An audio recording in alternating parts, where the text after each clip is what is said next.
Well, thank you very much, and to Prime Minister Teo, it is indeed a great day together to celebrate the Fallopilly Union coming into force, something that we began this process 1 year ago at the Pacific Island Forum.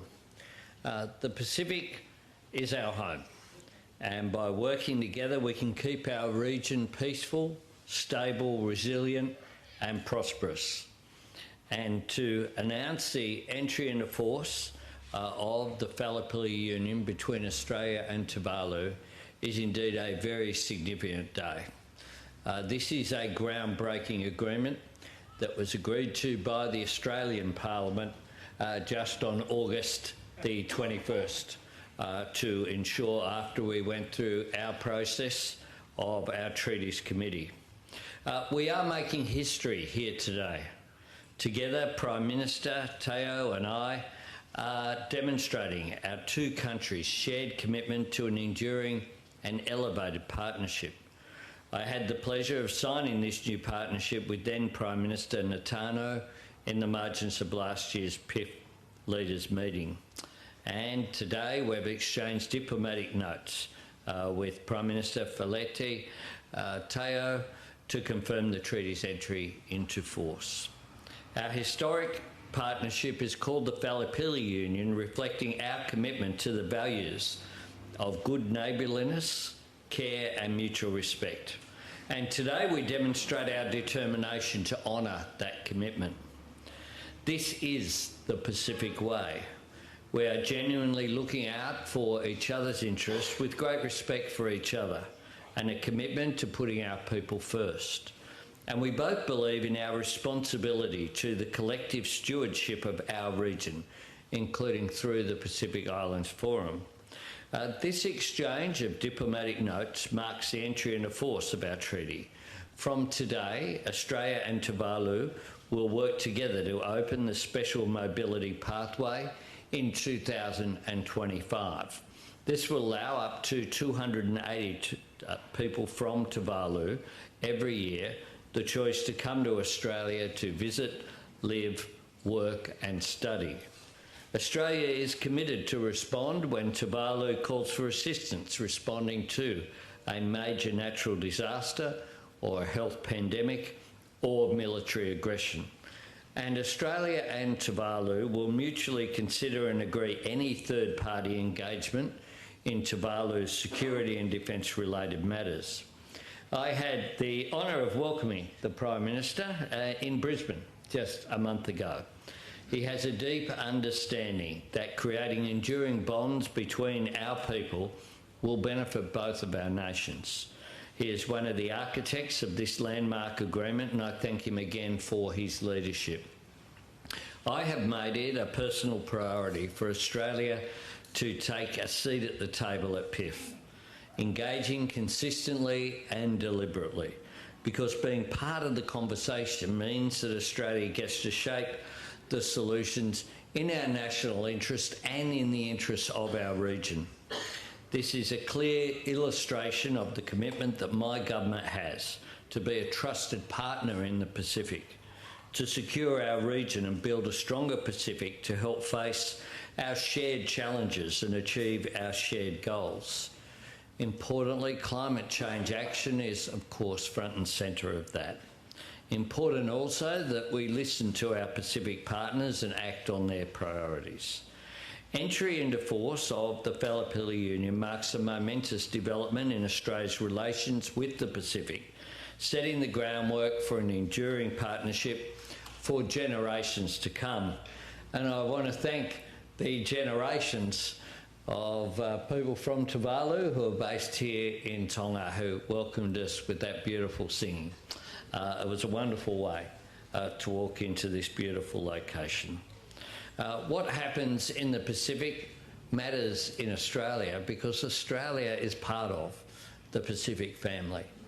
And today, that family is even closer than it's ever been before. Happy to take questions.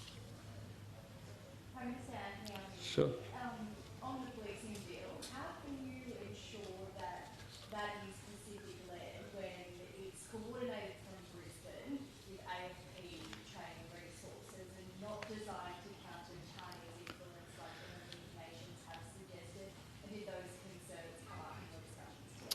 No, it was very positive today, and everyone who spoke in the plenary session spoke in favour of the agreement, not just those people who were at the press conference, but there were other contributions as well from the Solomons, from Nauru, from other nations, from the Marshall Islands, and more. Everyone spoke in favour of it because this is something that has come, not Australia coming up with an idea and then seeking to get everyone on board. This is something that has come from the Pacific itself. Australia is in a position to provide some leadership, and the logical place for training to occur is in fact in Brisbane. The AFP already, of course, play a critical role, and many of the police officers that you will see around the region are people who have had experience being trained with the Australian Police Force, either one of the state police forces or with the AFP. So already some of those processes have begun just a month ago. We had essentially a trial training of bringing people together for the three pillars that are part of the relationship, and it's been extremely well supported right across the region. PM Albanese, you mentioned climate change. What have you been telling the region's leaders about Australia's future gas plan and plans to rely on gas for at least another 3 decades? And if I could ask Premier Taylor, what is Tuvalu's view of Australia's ongoing reliance on fossil fuels? Are you disappointed that we will be opening new gas fields in the future? Australia has, and our Pacific neighbours are fully aware of the commitment that we have to climate action. That includes having renewables as more than 80% of our energy grid by 2030 as part of our target of achieving a 43% reduction by 2050 and net zero by 2050. People are aware, if it actually hasn't been raised today at all, people are aware of Australia's commitment, and they're also aware that for some of the major projects, in order to secure supply, I had this discussion with the New Zealand Prime Minister, that in order to secure stability of the energy grid and to enable investment in renewables, what companies like Rio Tinto, with the transition that's happening around Gladstone, require is that security of having gas there in order to invest in renewables. They know that that is the case. So we have had, with Australia's commitment to climate change, they're very aware that in order to get the stability going forward, we need to make sure there's a security of energy in Australia. We see the transition as being very much underway. People are aware of our commitment, and I have had nothing but support for that, including today we reaffirmed our support for the Pacific Resilience Facility that will be based here in Tonga. Australia will contribute $100 million to that facility. Well, thank you. I can reconfirm the commitment that Prime Minister Albanese conveyed to the forum leaders this morning. As far as Tuvalu is concerned, the Falipili Treaty that we've just witnessed becoming operational, the commitment that Australia made in the treaty itself to assist Tuvalu addressed issues in terms of its ability to adapt and to build its resilience against the impact of climate change are quite comforting. And I'm hoping that given our elevated relationship with Australia, Australia will do what it has promised to the region in terms of its commitment to combat climate change. Yep. Sorry, Prime Minister Teo, does Australia's commitment to doing what is needed include stopping any new coal and gas tankers? Well, the treaty doesn't specify that, but the spirit of the treaty does give us comfort that Australia will do whatever it's within Australia's capacity to assist assist Tuvalu and the region's efforts to combat climate change. Any more? Yeah. Prime Minister, just back on the policing initiative, can you clarify in what circumstances do you anticipate that this new Pacific Police support team might be sent overseas? What would the threshold be in terms of the severity of the national disaster, for example, or civil unrest, that would actually necessitate an act like that? And I know you got this before, but just briefly, how do you assuage any residual concerns that there might be within the military spearhead group or elsewhere that this has an overwhelmingly strategic agenda and purpose, and that it serves Australia's strategic interests ahead of regional security? One of the first, this is something that came from the Pacific itself. It's something that Pacific Police officials have had discussion over, as going back as far as August of last year, of 2023. It's something that as well has three parts to it, to be clear. One is the central component, if you like, of the training facility there at Brisbane. The second is up to 4 centres of excellence that will be around the region. Now, all of those locations haven't been finalised yet, but one of those is the facility that is currently in Papua New Guinea that we're assisting with to provide training there. And the third element is the one that you referred to at the beginning of your question, is what would the deployment be? And I guess, can I say this, that your assumption that they'll be deployed overseas misses some of the point, which is that this will be a multi-Pacific operation.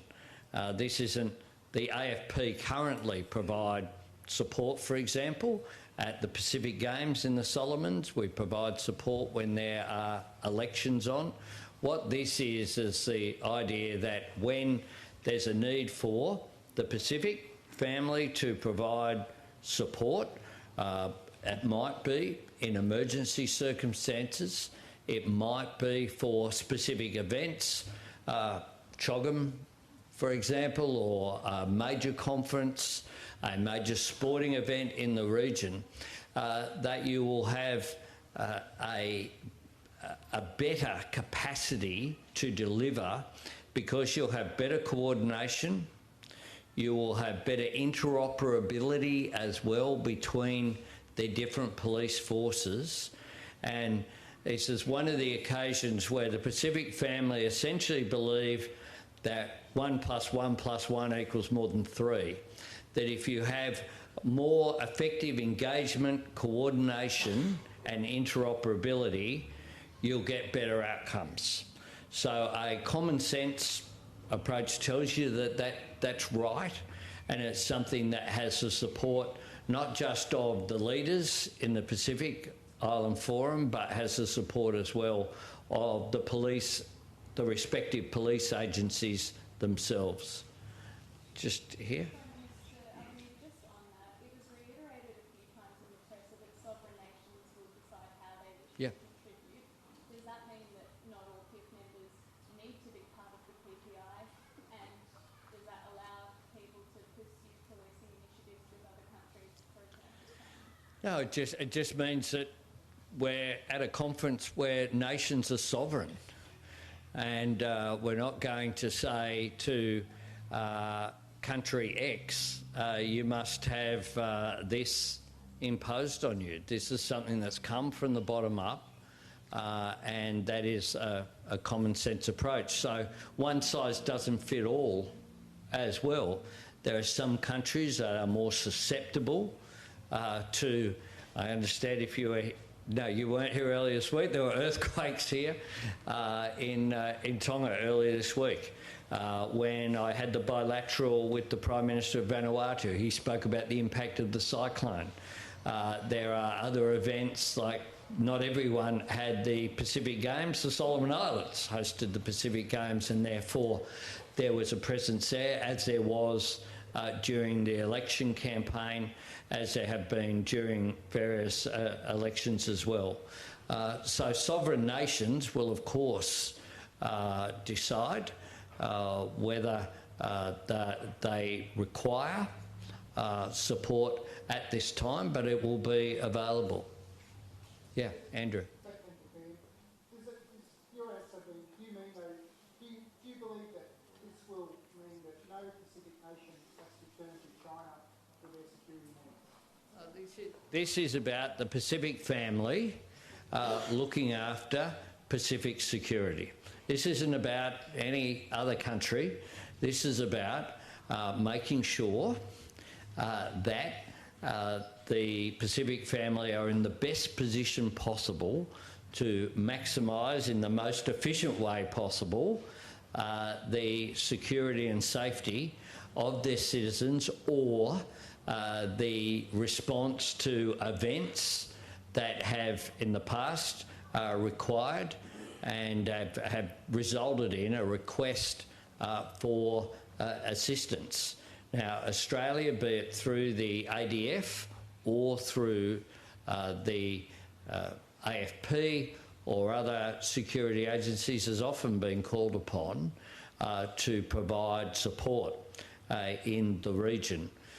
What this will do is put that in a really structured way, because you will have engagement between the different police from the region, all learning off each other, all building relationships with each other, all talking about interoperability, so there's a clear understanding there. You'll get better outcomes. Jade. Thanks, Prime Minister. An alleged Commentary gang member deported from Australia was recently found to be trying to set up an outlaw motorcycle gang in Pacific. How will initiatives such as the new policing agreement help address that? And did Australia essentially let down its neighbours by not doing more to stop it? No, well, on the former, Australia will continue to implement its policies to ensure that safety is the prime consideration in these matters. That's what we do. And secondly, by having increased coordination and engagement between on police and security matters, then you will get a greater understanding, and you can have as well intelligence learnings from the experience, not just from Australia to other countries. Australia will learn from what other countries are doing as well. Matthew? Prime Minister Teo, after the union was originally announced last year, there were some concerns in Tuvalu about the security aspect of the agreement and the implications for Tuvalu's sovereignty. The idea that Australia would have a veto essentially over any security agreement. How have you addressed those concerns? Well, apart from the treaty text itself, we did develop an explanatory memorandum, which is supplementary to the treaty text itself, and under the explanatory memorandum, it explained the joint understanding of Tuvalu and Australia as to how each provision of the treaty will be interpreted and applied. As far as the particular provision of the treaty that you are referring to, in terms of I think it's Article 4.4, which requires Australia and Tuvalu to mutually agree before Tuvalu engage in third parties. We did spend a lot of time with the Australian officials. The rationale behind that provision is that because Australia, under the treaty, is committed to provide security guarantee, it will be in Australia's interest to have an idea of these other third parties, because if those third party arrangements do compromise Australia's ability to provide those services, then Australia will not be able to live up to the guarantees that it provides there. So that explanation and the many discussions we have, and also if you read the entirety of the treaty rather than just focusing on that provisions, there are a lot of safety valves for Tuvalu. If Tuvalu under this treaty arrangement feels that Australia is not living up to the spirit of the treaty, then there are provisions like the ability of one party to suspend obligations, the ability of one party to even terminate the entire treaty. They are there. So we've taken comfort from the discussions that we had with the officials of Australia that are enshrined in the explanatory memorandum, and that's given us comfort to proceed and go ahead ratifying the treaty without any adjustment to it. Thanks very much. Last one from... Thank you, Franz. Sure. Yeah, just your thoughts on the power struggle in the Pacific between the United States and China. Do you see that as dangerous for this region, or could it be advantageous? Well, I think all the forum members feel that pressure. Our preference, of course, is not for that kind of competition to happen in the region. I think the region has far more serious development challenges to focus on, rather than being disturbed by this perceived competitions between the two major powers. Yeah. Thanks very much, everyone. There is a ceremony, so people can keep in their seat. There's a ceremonial bit to come. Can I just add to that question, Rob, that I got an interesting moment this morning was Prime Minister Rambuka of Fiji reminding us that Pacific means peace, that is what it was about. And in his talking in the context of the Pacific Policing Agreement initiative, which is there as well, the Oceans of Peace was very much a theme of this morning that was in keeping with Prime Minister Rambuka, can be quite the philosopher about the region, and he gave, I think, a really outstanding contribution this morning.